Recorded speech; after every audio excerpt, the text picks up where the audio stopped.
Question 12 is 3 marks. The question says express this fraction 5 over 4 plus x minus 3 over 6x as a single fraction in its simplest form. This is important. Now, to do this question, there are different ways. What I recommend is just do the butterfly method. Some students try to find the least common multiple. This is a waste of time. I'm not sure, it's up to you, but I think it's a waste of time. What I will do is I will just start by multiplying these. 4 times 6x is 24x. This is called the butterfly method in fractions.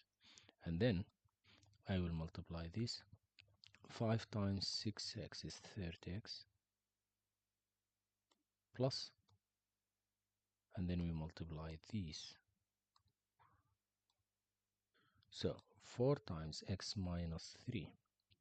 4 times x is 4x, and 4 times 3 is 12, so it's negative 12. Many students will just do 4 times x, and they will not do 4 times negative 3, which is definitely not giving you the full mark.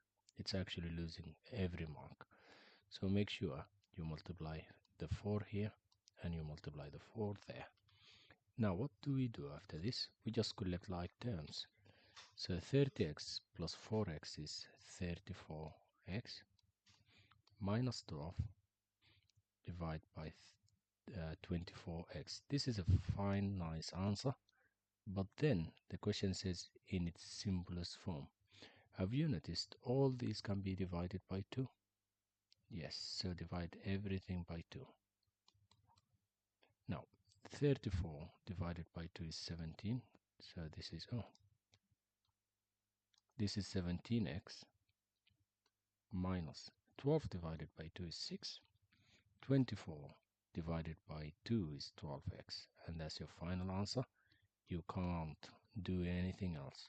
Some students will cancel the x's, or some students will do 17 minus 6.